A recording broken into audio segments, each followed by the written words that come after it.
Gavos šiandien taip, kad buvau netoli savo sodybėlės. Nu, tas netoli, žinot, biški, čia Lietuva maža. Iš tikrųjų, nelijo lietus, šiaip galvojau visai galbūt kažką tai toj pusėje nuveikčiau. Bet pradėjo dabar lašnuoti ir pradėjau pats abejoti. Iš tikrųjų, turiu įsimetęs čia mašiną visą laiką vežiojęs darbinius rūbus, darbinį apavą. Mintis yra kokia. Mačiau ne per toliausiai nuo mano sodybėlės yra nuomojamos priekabos.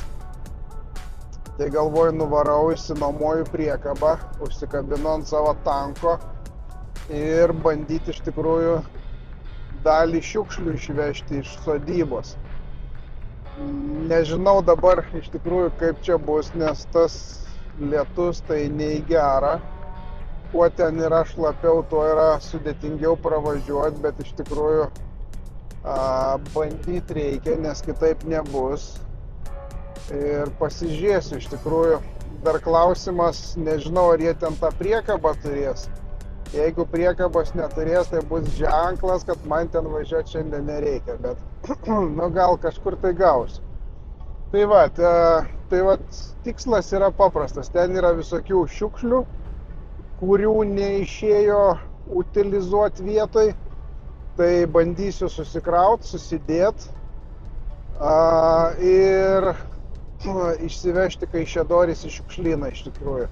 Stambia gabaritinių, šiandien savaitės vidurys, tai kaip ir pagal idėją turėtų dirbti ir manau, kad turėčiau susisukti spėti, jeigu kartais ne, tai ten Elektrėnuose yra, tada jau teks biški toliau pavažiuoti, bet viskas yra padaroma. Tai va dabar svarbiausia yra iš tikrųjų gauti priekabą ir tada žiūrėsim kas kaip. Na va, gavau priekabuką, prisisegiau, viskas okei. Važiuojam kaimuką, bandysim prasivežti šiukšles. Tai čia kaip ir viskas tvarkoj. Kadangi priekabą gavau, tai vadinasi lemta šiandien kažką tai pasidaryti ir žiūriu, ta dulksna dingo, tai tikrųjų valio. Čia dabar tik tai reikės žvyrkeliais su ta priekaba kratytis, kol davažiuosiu čia. Iš tikrųjų man gaunas kaip ir pakeliui, pusiaukeliai, pavadinkim taip. Nereikia tos priekabos iš Kauno tempti, o paskui teks biškį pravažiuoti pro šoną. Tiesiog tą priekabą išsimesti, atsikabinti čia, bet vis geriau negu kad ten iš to paties Kauno ar ten, nežinau, dar kažkur tai tempti.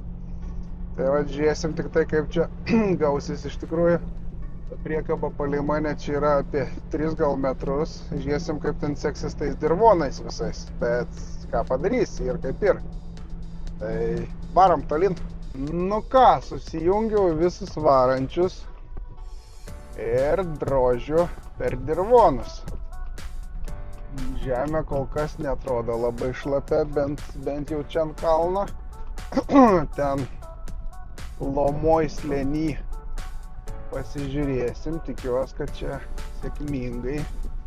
Su tuščia tai pravažiuoti bus lengva, bus sunkiau pravažiuoti su pakrauta.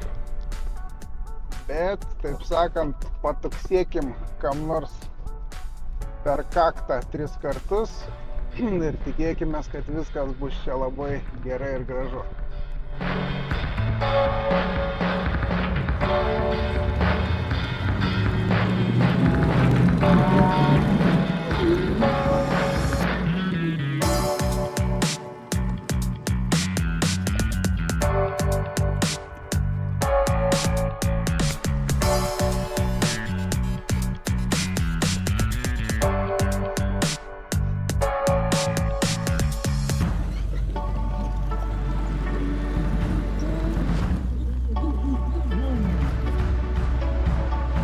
Labai sėkmingai ir gražiai davažiavom. Dabar reikia susikrauti čia tuos senus matrasus. Ir ten dar iš galo yra dar visokio šlamšto. Šiaip iš tikrųjų, kadangi jau yra praėjusios vėlinės, O praeitą kartą iš po vėlinių pas save ant kiemo radau žvakutę uždegtą. Tai einam pasižiūrėsim, gal ir dabar buvom sulaukę svečių ir galbūt turim degančią žvakutę. Bet, kiek matau, šiais metais mes čia nieko neturim. Nes va čia kažkur toj teritorijai pernai metais buvo uždegta žvakelė, o panašu, kad šiemet nieks čia nesilankė. Ok, viskas, varom kraustytis šiukšlių. Tiksliau, pirmą persirengti, paskui krauti šiukšlius ir tada keliausim į šiukšlyną, kol dar nepradėjo lietus. Šiaip tiesa, per dirvonus važiuojant ratai iš tikrųjų slysta, bet padarysi, toks jau tas vienkiemio gyvenimas. Beje, čia ant stulpo prasikasiau iki namo naują, prasitempiau gofrą. Čia reikia nusipirkti elektros skydą, tuos laidus esančius ant namo nukabinti ir padaryti čia elektros skydą ir padaryti naują įvadą, bet tam reikia biškį laiko. Viskas darbui pasiruošęs, galim eiti tvarkytis. Tai. Čia žinau, kaip prie žemės priauga. Jos, kokie sunkus.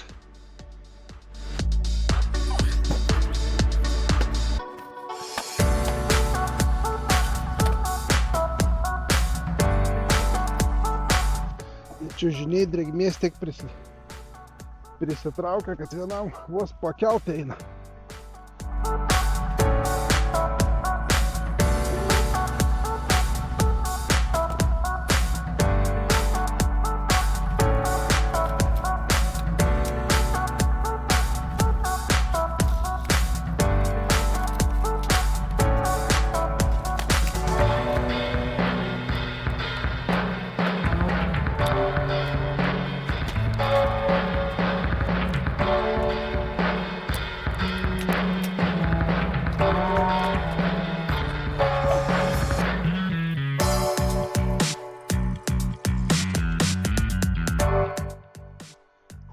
Nu ką, viena dalis šiukšlyno sukrauta.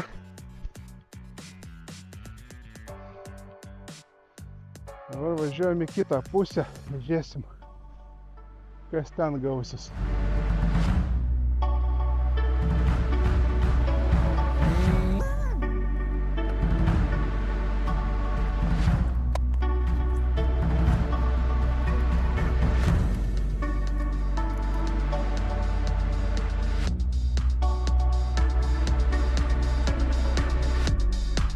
Nu ką, renkamės šmutkės po biškį.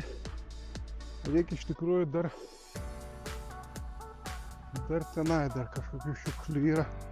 Pažiūrėsiu daugiau, man čia tą priekabą realiai nieko netilps, bet kažkaip reikia sukišti kiek įmanoma daugiau čia šiandien. Ką, realiai ir viskas, daugiau nieko šiandien neprisikrausiu. To šlamšto, kaip matot, tikrai gavosi nemaža priekaba. Realiai ten gausis viso to turto dar kokias 2-3 priekabas, bet šiai dienai tikrai užteks. Imu diržus, prisitvirtinu ir varom tolyn. Varom į sąvartyną, kol dar netemsta.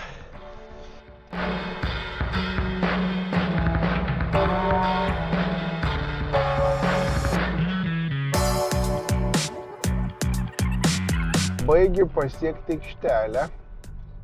Liko čia vos porą posūkių ir eisim dylint su šiukšlių atidavimu, nes aikšteliai nelygi ir kartais chebra būna, kad jama ir neprijama tų šiukšlių.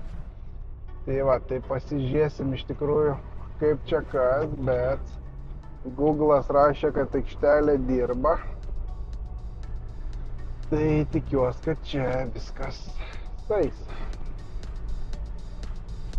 Mašinų matau yra. Dabar taip. Ir įvažiavimas yra kur. Kur, nežinau kur, bet Google'as rodo toliau važiuoti. Taip, vienas matau su priekabu išvažiuoja, tai vadinas kažkur čia. Tai čia sporto judėjimo schema.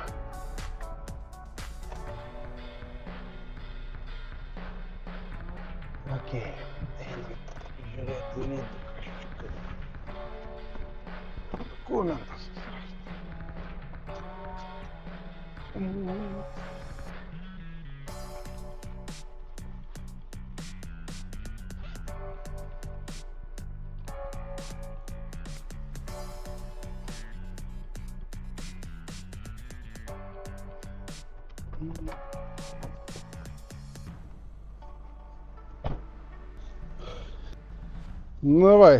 Nu va, iš tikrųjų ir viskas, šiukšlės iš tikrųjų iškraut buvo žymiai sunkiau negul susikraut, nes vienas ir ten per mirkę vandeniu, blemba, žiauriai karšta. Bet darbai padaryti, viskas susitvarkyta,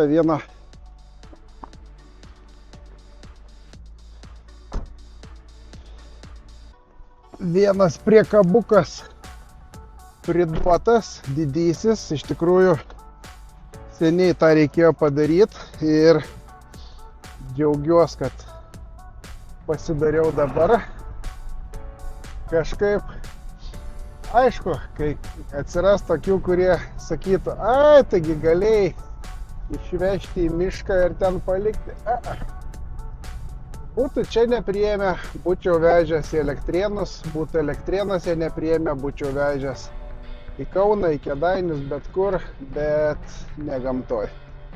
Nesu aš ten pernelyg didelis žalesis, bet mane, atvirai pasakysiu, užkrisa žmonės, kurie savo šiukšlyną palieka gamtoj. Taip noris gamta pasidžiaugti, tu nuvažiavęs randi šiukšlyną. Tai va, lygiai tas pats yra ir su sodybos tvarkymu. Ta sodyba, kurią nupirkom, yra be proto apleista. Iš tikrųjų, va, įdomu tokį dalyką pasakė Gediminas, archeologas. Jo mačiau yra TikTok'e kanalas Partizanų Lietuva, partizanulietuva.lt, ten jų puslapis. Kad mintis jo buvo tokia, kad žmonių įpročiai sodybose buvo visą laiką viską nešti už tvarto, už sklypo, už kažkur tai. Bet tais pirmo, antro pasaulinio karo metais ten nebuvo tų tokių pakuočių, dar kažką, realiai tai buvo biologiškai skaidžios medžiagos. O paskui atsirado tos visokios konservinkos, stiklo buteliai, plastiko tara. Laikai pasikeitė, bet kaip jisai įvardino, sako, bet įpročiai nepasikeitė. Tai žmonės ir toliau neždavo tas jau nebeskaidžias medžiagas už to paties tvarto, už teritorijos ir visos tos atliekos jos niekur nedingo. Ir dabar tas atliekas, kai reikia išsikuopti, reikia viską išsirankiot, visas tas šiukšles, stiklą, plastiką, metalą, maišelį ir dar vėl nežino kas, yra iš tikrųjų ką veikti. Jeigu nori susitvarkyti savo aplinką, ten kelis patarimus iš pažįstamų esu gavęs, kad išsikasi į katlavaną, sumetei ten viską ir viskas, ir gyveni savo, bet tai tik tai laikinas sprendimas. Aš mačiau Hebra TikTok'e, kas užsiema su ekskavatoriais, kai dirba, kai ruošia teritorijas statybom, jie visi sako, blemba, kur kasi, ten šiukšlynas. Iš tikrųjų, vat dėl to matyt taip ir yra. O šiandien darbai kaip ir jau į pabaigą. Tai važiuoju dabar, grąžinsiu priekabuką, susimoku už priekabos nuomą ir viskas. Tiesa, dėl sodybos užsakiau ekspertizę žmonių, kurie yra profesionalai, kurie užsiema rąstinių namų renovacijom. Iš tikrųjų, ten bent jau kiek man rašė, tai 200 eurų plus PVM-as. Tai pasidaryti ekspertizę, išsiaiškinti situaciją, įsivertinti sąmatą, kad paruoštų ir tada matysim iš tikrųjų, ką darom toliau. Nes kažką daryti norisi, kažką spręsti reikia ir priklausys nuo to, ką jie ten paskaičiuos, ką galima padaryti. Aš suprantu pats, kad situacija nėra ten iš geriausių, bet noriu ir ekspertų nuomonės. Ir tada spręsim, ką daryti. Ar tai bus gyvenamasis namas, ar tai bus tiesiog vasarnamis. O dabar šiai dienai yra 50-50. Tai vat, pagyvensim, pamatysim. Taigi, atidaviau priekabėlę, tai čia už tas kelias valandas priekabos susimokėjau 7 eurus. Tai vat, visos priekabos šiukšlių išvežimas, neskaičiuojant laiko, kainavo 7 eurus. Iš tikrųjų, vis tiek, dar kartą pasakysiu tą patį, kad džiaugiuosi, kad šiandien užsiėmiau to darbo, kad pasidariau tai, kas mane nervavo iš tikrųjų, kas pastoviai žolę pjaut reik, mėtos. Reikia kažką tvarkyt, mėtos. Vis atvažiuoji, pasižiūri ir galvoji, bagažinę tą purvą nekišiu. Nors ta mašina ir skirta tokiem darbui, bet tiesiog užknisa, kad paskui ją reikia kuoptis. O čia 7 eurai, o be to į bagažinę aš tiek nebūčiau sukišęs. Tai priekaba 3 metrai ilgio ir berods 1,40 m ir susikrovė beveik mašinos dydžio, tai va, nuotrauką pridėsiu čia. Tai beveik mašinos iš tikrųjų aukščio ir gerai. Tik tai, kad aikštelėje reikėjo biškį prasirūšiuoti, kur metalas, kur baldai, nors ten iš tikrųjų viskas baldai, tik tai, kad ten buvę tie seni matrasai, tos visos spyruoklės, tai medžiaga nupuvus, tai sakė, mesk iš karto prie metalo ir viskas. Tai šiam kartui tiek. Dabar lauksim sekančio kažkokio užėjimo su kažkokiais darbais. O artimiausias darbas, kuris nusimato, tai iš tikrųjų esu užsipildęs paraišką dėl elektros galios didinimo ir apskaitos prietaiso iškėlimo iš namo, kad galima būtų tvarkytis namo išorę. Tai žiūrėsiu, jeigu dar spėsiu šiandien, reikia iš tikrųjų pasigūglinti, kurioj vietoj, nes tiksliai nežinau. Mačiau, yra kažkokia įmonė Kaune, kuri kažkur ten technikos, žodžiu, pramonės rajone, kuri prekiauja elektros skydais, tai noriu nusipirkti elektros skydą, sandarų skirtą laukui. Aš kelis iš trojkių turiu skydus, bet jie yra nesandarūs ir jie nėra skirti laukui. Tai vat buvau nužiūrėjęs, kad be tvirtinimų berods tas skydas kainuoja ten 120 eurų su PVM, o su tvirtinimu kažkas apie 105 eurų. Tai vat man reikia tvirtinimo ant stulpo ir skydo. Šiaip žiūrėjau ten visokiuose depo, senukuose, moki veži, tai ten kaina iš tikrųjų kaip už auksą. O čia, kai tiesiai iš gamintojo, tai ten tos kainos tokios šiek tiek, sakykim, draugiškesnės. Nors iš tikrųjų, va čia kelis skydus, kur pirkau, tai pirkau skelbimuose, radau skydus, kurie ten kainuoja parduotuvėje po 200-300 eurų, skelbimuose galima rasti naudotą už 20-40 eurų. Tai čia vieną tokį vyruką užgaudžiau, tai 3 nusipirkau. Dabar vienas stovi Taimukį, vienas buvo sumontuotas bute, kurį pardaviau, ir dar vieną turiu garaže, kaip atsarginį. bet tuoj ir to reikės, nes jau greit pradėsim kitą projektą, tai yra Degėka. O apie Degėką žiūrėkit kitose video. Viskas, šiandien iki, spaudžiam laiką, rašom komentarą, dalinamės patirtim ir žinoma dalinamės su draugais. Viskas, iki.